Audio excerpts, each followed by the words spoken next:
Hey,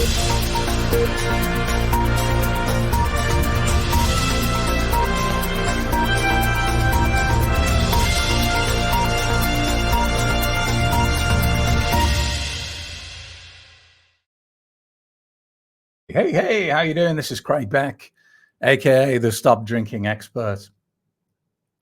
And welcome into another edition of the Happy Sober podcast.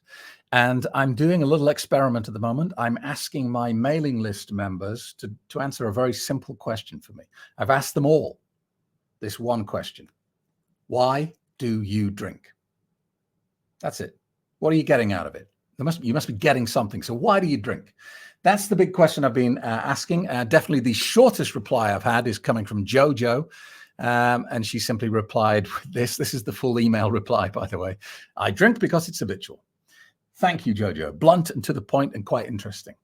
So I wanted to jump in and talk about that. Is problem drinking a bad habit? Is alcoholism what you would call habitual? And the short answer is no, I don't think it is. And Jojo, forgive me, but I think you're wrong here. You don't drink because it's habitual. I mean, there are lots of things we do because they're habitual, like cleaning our teeth. You probably clean your teeth at the same time every day, when you get up and just before you go to bed. Now, how do we know that's a habit? Well, because it just happens, doesn't it? You don't get up and go, right, to-do list for today. Must clean my teeth, put that down on the list. You don't have to do that. It's a habit. It's programmed in. It's going to happen. And you can create habits pretty easily. Just do them repeatedly. So, if you ring your mother every Sunday at 3:00, and then, having done that for 6 months, one day you don't do it, you'll feel a little bit weird. You'll be like, that's something I'm supposed to be doing. I don't know what it is. I feel uncomfortable. So that's kind of habits. But the thing is with habits compared to drug addiction, and let's be honest, that's what it is habits don't change your brain chemistry when you do them. They don't change your state. So, brushing your teeth has no impact on your brain chemistry. And also, you don't ever brush your teeth and go, oh, go on then, I'll do it again. I'll have another go. Oh, go on, one more, brush my teeth. Oh, one for the road, go on then, brush my teeth 4th time. That never happens. Because brushing your teeth has no impact on what's going on in your brain. It's just a purely routine, functional thing that you do, and it's become routine in your life. It is therefore a habit, all right? So, even bad habits don't have any effect on your brain chemistry. If you're a nose picker, if you like to have a good old rummage around in your nose, go for it, have a dig. But it's not doing anything to your brain. It's not altering your state in any way. And if you stop picking your nose, nothing dramatic happens, apart from maybe your friends are a bit more eager to spend time with you. But you don't get withdrawal from picking your nose if you stop. All right, if it's something you do a lot, like nail biting, and you force yourself to stop, you might feel uncomfortable, but you don't have withdrawal symptoms. You don't have seizures. You don't start shaking. You don't need medical supervision because you stopped biting your nails, you stopped a bad habit. But that's not true with alcohol, is it? If you're drinking alcohol every day and you're physically addicted and you stop drinking alcohol, you will feel uncomfortable, for sure, but you will also have physical symptoms of withdrawal. So to say that problem drinking is just a bad habit is to really underplay what's going on with this drug. To say that alcohol and problem drinking goes in the same box as nose picking and nail biting, it really doesn't. Because there's so much more complexity to what alcohol does compared to what a habit does. You see, with alcohol, the first thing it does is interfere with your brain and interfere with your satiety control.